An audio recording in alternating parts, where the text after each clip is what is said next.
அனைவருக்கும் வணக்கம். உயர்கல்வி வழிகாட்டி திட்டத்தின் கீழ் அரசு பள்ளிகளில் 9ஆம் வகுப்பு முதல் 12ஆம் வகுப்பு வரை பயிலும் மாணவர்களுக்கு உயர்கல்வி சார்ந்த பல்வேறு முன்னெடுப்புகள் தமிழ்நாடு அரசு சார்பில் எடுக்கப்பட்டு வருகின்றன. அதில் ஒன்று, சிறப்பு கவனம் தேவைப்படும் மாணவர்களை கண்டறிந்து அவர்களுக்கு தேவையான முன்னெடுப்புகளை செய்து வருகிறது. சிறப்பு கவனம் தேவைப்படும் மாணவர்களின் விவரங்களை எவ்வாறு எம்எஸ் தளத்தில் பதிவு செய்வது என்பது பற்றி பார்க்கலாம். எம்எஸ் தளத்தில் பதிவிடக்கூடிய தகவல்களை பொறுத்துதான் வரும் காலங்களில் இம்மாணவர்களுக்கு தேவைப்படும் சிறப்பு கவனம், அதாவது ஸ்பெஷல் ஃபோக்கஸ் என்னவாக இருக்கும் என்பதை திட்டமிடுவதற்கு ஏதுவாக இருக்கும். எந்தெந்த வகையில் எல்லாம் குழந்தைகளுக்கு சிறப்பு கவனம் தேவைப்படுகிறது என்று மொத்தம் 25 ஆப்ஷன்ஸ்கள் கொடுக்கப்பட்டிருக்கும். அதில் குழந்தைகளுக்கு பொருத்தமான ஆப்ஷன்ஸ்களை நாம் தேர்வு செய்ய வேண்டும். மல்டிபிள் செக் பாக்ஸ் ஆகவும் நாம் தேர்வு செய்து கொள்ளலாம். 25 ஆப்ஷன்ஸ் என்னவென்று நாம் ஒன்றொன்றாக பார்க்கலாம். முதலாவதாக, students with both parents not alive, அதாவது தாய் தந்தை இழந்த மாணவராக இருந்தால் இந்த ஆப்ஷனை நாம் தேர்வு செய்ய வேண்டும். அடுத்ததாக, student with single parent alive, அதாவது தாய் தந்தையரில் ஒருவரை இழந்த மாணவராக இருந்தால் நாம் இந்த ஆப்ஷனை தேர்வு செய்ய வேண்டும். ஸ்டூடெண்ட் ஃப்ரம் ரெஃப்யூஜி பேக்ரவுண்ட்ஸ், அதாவது இலங்கை தமிழர் உள்ளிட்ட மறுவாழ்வு மையங்களில் வசிக்கும் மாணவராக இருந்தால் நாம் இந்த ஆப்ஷனை தேர்வு செய்ய வேண்டும்.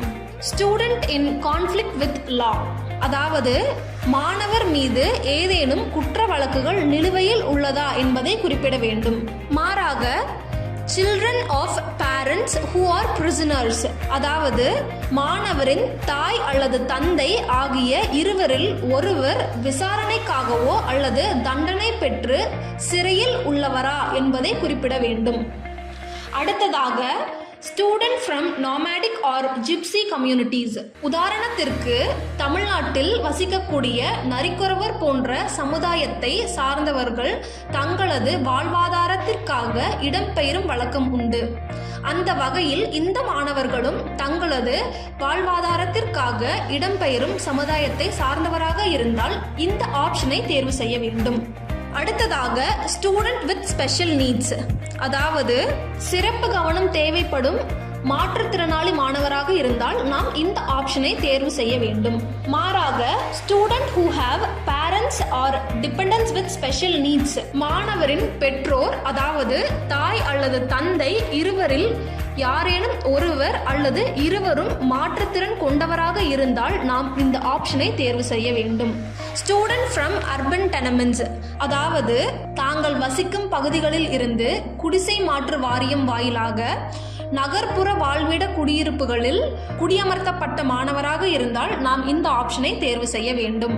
மாறாக, student with separated or divorced parents or student living with extended family though both parents are alive, மாணவரின் பெற்றோர் விவாகரத்து பெற்று அல்லது பிரிந்து தனித்தனியே வாழ்ந்து வந்தால் நாம் இந்த ஆப்ஷனை தேர்வு செய்ய வேண்டும். வார்ட்ஸ் ஆஃப் சானிட்டரி ஒர்க்கர்ஸ், அதாவது தூய்மை பணியாளர்களின் குழந்தைகளாக இருந்தால் நாம் இந்த ஆப்ஷனை தேர்வு செய்ய வேண்டும்.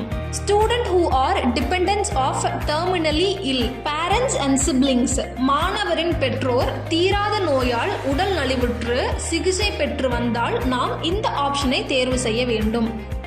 Migrant student from other state, அண்டை மாநிலத்திலிருந்து புலம்பெயர்ந்த மாணவராக இருந்தால் நாம் இந்த ஆப்ஷனை தேர்வு செய்ய வேண்டும்.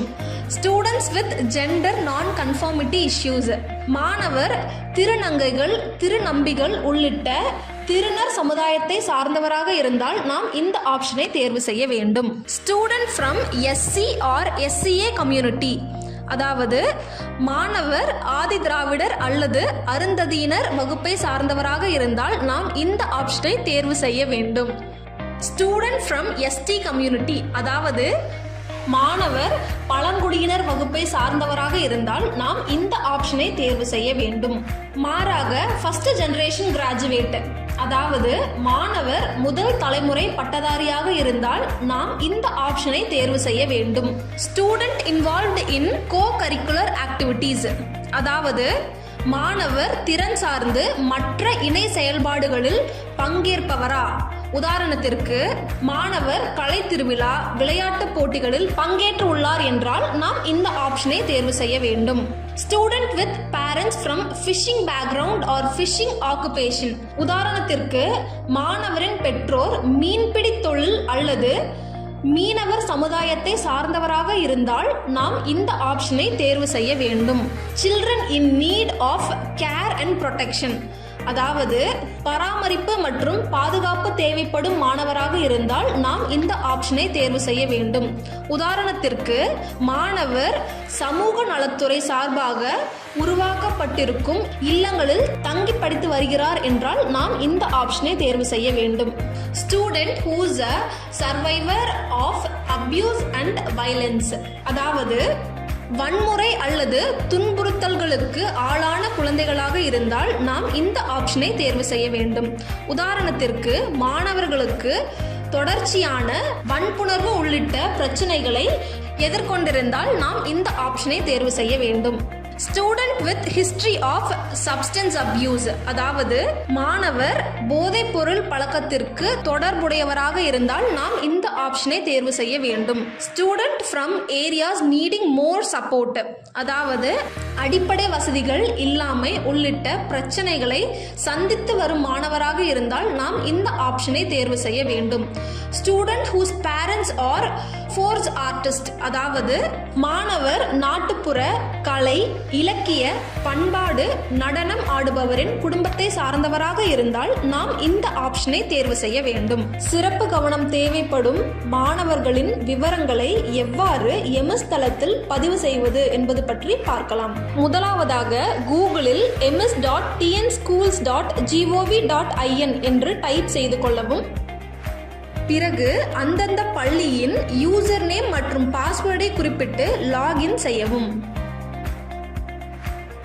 பிறகு ஸ்டூடெண்ட் என்ற ஐகானை கிளிக் செய்து அதில் ஸ்பெஷல் ஃபோக்கஸ் ஸ்டூடெண்ட்ஸ் என்ற ஆப்ஷனை கிளிக் செய்யவும். அடுத்ததாக கிளாஸ் என்ற ஆப்ஷனில் 9 முதல் 12ஆம் வகுப்பு வரை குறிப்பிடப்பட்டிருக்கும். உதாரணத்திற்கு நாம் 12ஆம் வகுப்பை தேர்வு செய்தால் அருகில் குரூப் என்று குறிப்பிடப்பட்டிருக்கும். அதில் மாணவர்களின் பொருத்தமான குரூப்பை தேர்வு செய்து ஷோ என்ற பட்டனை கிளிக் செய்யவும்.